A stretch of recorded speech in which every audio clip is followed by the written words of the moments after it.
I think about boundaries, I think about a property line.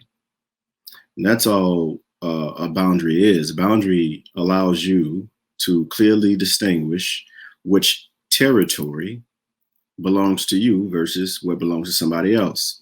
That's what a boundary is. It distinguishes and establishes your territory versus someone else's.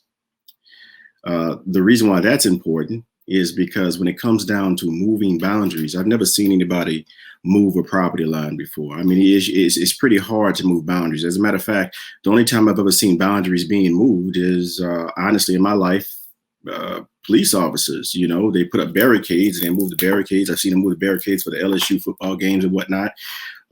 But those are the only times I've ever seen boundaries being moved by police moving barricades. And so let me understand this, that the police go in and they put down the barricades to establish their territory. This is our area now. The yellow tape, the barricades, this is our area. So that's what boundaries do. Boundaries assist in establishing your territory and distinguishing your territory from someone else's.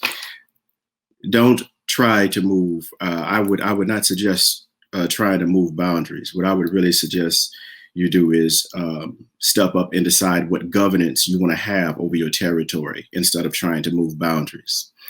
This concept of moving boundaries, it appears to be more fear-rooted than anything else, because you can put up a wall against somebody, but you got to remember that as you're walling yourself up to protect yourself from whatever's outside, you're also being walled in. And so it's not about moving boundaries. In my opinion, I don't move my boundaries. What I do is I establish governance, and I make sure that I'm clear about how I'm going to govern my territory, which the boundaries establishes for me. And so again, when the busyness and the crap from the week comes on you, remember what your boundaries are, what your territory is, so that way you can remove the nonsense that does not belong to you. Because a lot of people want you to mow their yard for them too.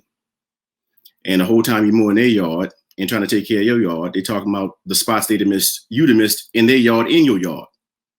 So understand what is your territory versus what belongs to someone else's. And that's, if you can understand that concept, then I think you have a better understanding of what boundaries are, which is, again, distinguishes a territory. And then what you need to do next, once you understand what your territory is decide how to govern that territory based off of principles. My passion is social justice, first and foremost, and maternal mental health. So all of this, overall maternal health with an emphasis on maternal mental health. So, this is all intertwined. My passion is healthy moms, healthy babies, healthy Black moms, healthy babies. And in order to have healthy moms and healthy babies, and especially healthy Black moms and healthy babies, we have to have a healthy state of mental health. So I have worked in maternal child health for a little over 12 years, the origins of that being in March of Dimes, which is a national leader in maternal and child health.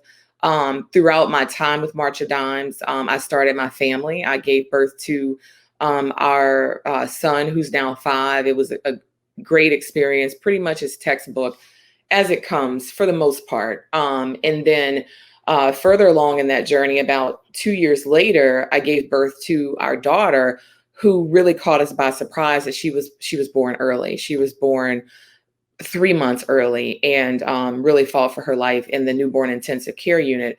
And experiencing that journey firsthand was an extra awakening for me, even though I worked in this field and I had the privilege of working with parents who had walked that journey before. But it wasn't until I found myself in that journey, sitting in the intensive care unit alongside my husband for a period of time and across the isolette from my daughter, that I truly could understand what it was like to experience having your child, 1, born early, 2, fight for their life, and 3, be in a hospital environment where you physically could not do what you wanted to do to assure that your child survived and thrived. And it was just really a wait and see. And as a person of faith, really leaning on my faith in God to get us through that moment and to allow breath to continue to manifest in our daughter's body to bring her through that challenge. And one of the things that I quickly realized was a reality for a lot of NICU families was the mental health strain that you go through when you are in such a traumatic experience. And as I was sitting there in the NICU next to my daughter with my, 10 years of knowledge as an expert in maternal child health, but there was really nothing that I could do to stop what happened with her. It was just a mental toll like I had never been through.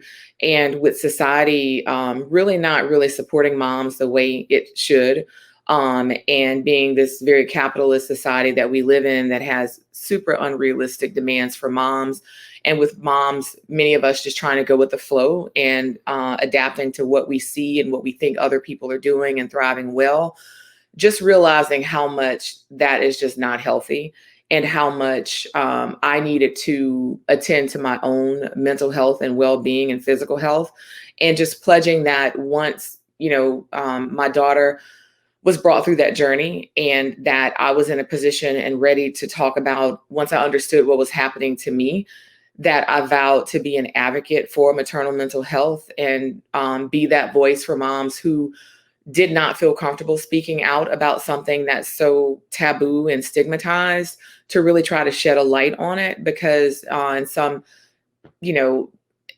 periods of time for me in that journey, it was just really debilitating. And I remember seeing you at, I think it was a dialogue on race function, months after I started venturing out, after I'd gone back to work. And I was like, hey, Harry, we need to talk. Have you heard of, perinatal post-traumatic stress disorder? This is really an area that, folks really need to take a greater look at, and even down to asking you, for recommendations on therapists. So in a nutshell, that's my passion. And I'm just really happy to be able to talk about this more today, which ironically is almost the end of Maternal Mental Health Week. But then, of course, May is Mental Health Awareness Month. So it's perfect time. So talk to me, like, help me understand, how does racism manifest itself? Because, we talk about institutional racism and what it's doing to African-American women as far as maternal health, but how does it manifest itself? What does it look like? Sure. It looks like a myriad of things, right? So from a systems level, you look at the social determinants of health, right? And I know you're familiar with the social and political determinants of health. So the systems and structures that we have as Black women have to interact with on a daily basis just to survive. So everything from, transportation to housing to the environment, to looking at things like unfair wages, so economics, disadvantage in economics. And I know we just talked about low economic or social status isn't necessarily a determining factor for wellness, but those things do matter. So looking at the fact that Black women receive 62 or 67 cents on a dollar as a white man. I mean, these are things that inhibit our earnings over time, inhibit us from being able to care for our families the way that we want to and that we deserve. We look at, like, historically, a lot of folks by now know about redlining. We look at things that inhibited Black families from acquiring generational wealth. It looks like lack of home ownership. It looks like people taking advantage of us with predatory lending.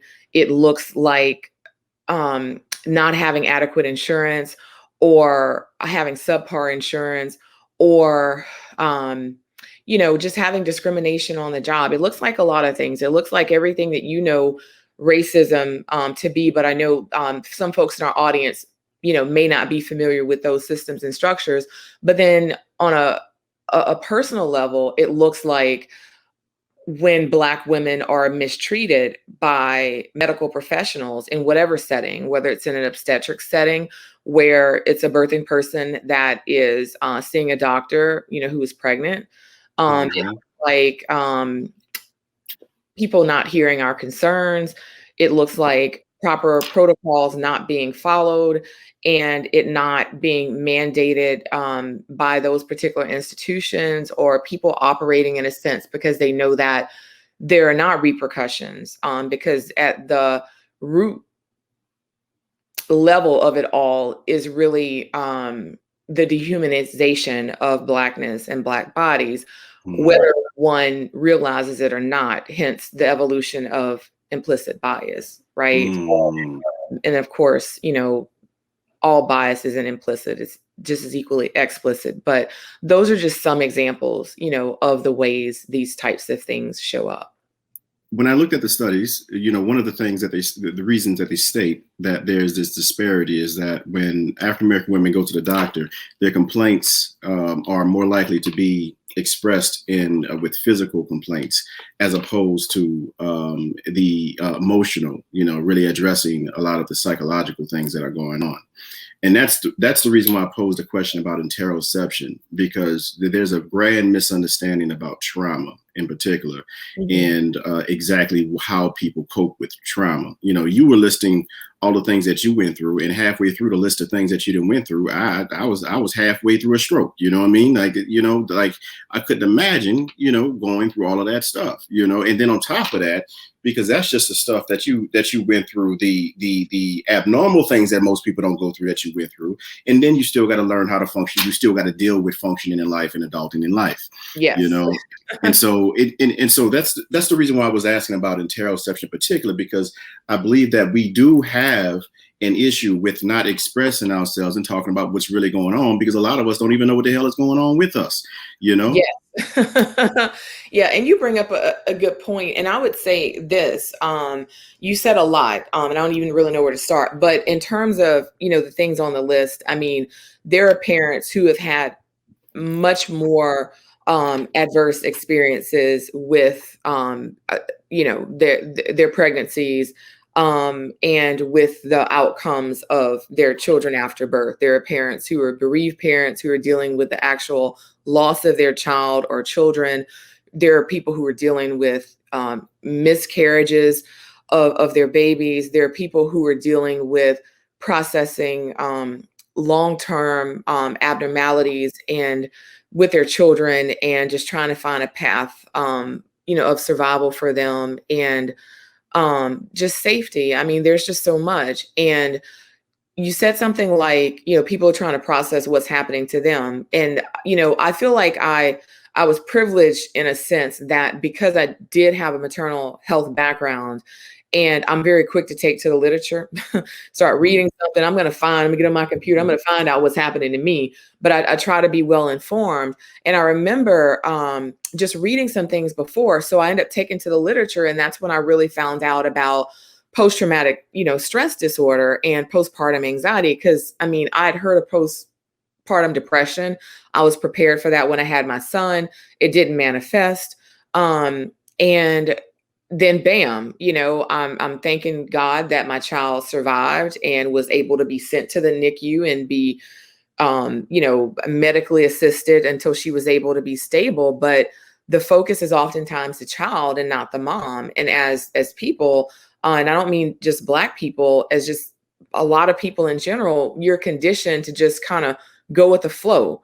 Okay, well, everybody expects you to be okay and be normal. Oh, it's 8 weeks. It's time to go back to work. Oh, it's this time. You should be out with your friends, or the baby's supposed to be going this place. And you have to break those societal norms and do what's right for you, for your healing process. Just one practical example real quick. And Conscious, I'm going to get you in here after that. All right, man. I remember some years ago, my mother calling me. And she was, I don't know what she had just had surgery on, but she could barely walk. She was in a whole lot of pain. And I remember her telling me how she went to the doctor's office and she asked to be placed on leave for a little while longer. And she told me the doctor said something along the lines of, well, everybody has to work. And I believe that was a Black doctor. You see, there is this implicit bias. There's this culture, this poisonous view that Black people are mules, that we can tolerate more pain, that we can work harder, longer, that we can be subjected to the most toxic environments, and we're supposed to be okay with it, on top of dealing with all the trauma that we have to experience outside of work and inside of work. Then we have to face these different environmental stressors, going to the doctor, paying the same money, using the same insurance, and still being treated like a mule. And so, I wanted to make it blunt like that. I wanted to make it blunt like that because I need people to understand that these aren't impoverished Black women, who don't know how to regulate their tone when they're in the doctor's office, coming in there cutting up. Because I know that's what people imagine. They're imagining ignorant people going up in there and cutting up, and that's the reason why they don't get the care that they get. No, it is everyday people, the people that you call friends, that are going in there and still being treated like mules. They are your sisters, they are your daughters, they are your mothers, they are your grandmothers. If they have Black skin, more than likely, they will not be treated with the same compassion that someone of a lighter hue would. So, I definitely saw that you felt what I was talking, what I was saying when I was saying it, but did that capture, pretty much the experience that Black women have been going through, and that continues to exacerbate and contribute to this, the health disparities across the board, when it comes down to Black women? It does. There is a campaign right now that I think it's launched by, I don't know if it's CDC or National Healthy Star, I don't remember, but it's called Hear Your Concerns, Hear Her Concerns. And I know there's an organization here in Baton Rouge called Family Road of Greater Baton Rouge that is actually going to start launching that later this month or next month. And it's a campaign for people to listen to moms and listen to Black women. If we say that something's wrong with us, if we say that we're in pain, if we say that something's just not right, that, take the time to listen. And one of the things that I was saying earlier, as an intervention, just really one of the things that I'm working towards with the public education campaign, Black Mama Joy, is empowering and informing Black women and birthing people and families. So how to recognize when someone may be having some sort of cardiovascular episode, how to recognize some of the signs and symptoms of preeclampsia, how to recognize symptoms of a stroke, what to look for in the postpartum period if there's, unusual bleeding, listening to your body, listening to yourself, how to advocate. Wait. Yeah. I'm sorry. You flowing, but so it sounds like we have to teach ourselves how to identify the symptoms that doctors should be doing for us. Correct. So basically it's education to teach ourselves how to doctor ourselves, since we're not getting the care that we should be receiving. Well, not so much how to doctor yourselves, but how to recognize common ailments that disproportionately impact us as Black people, and how to communicate those concerns, how to report that to your doctor. So for example, I'll just give an example of, as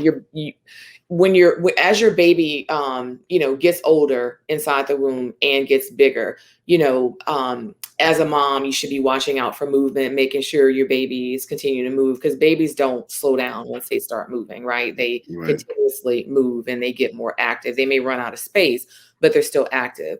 But one example could be a mom may say, you know what? I'm not really feeling my baby move as much.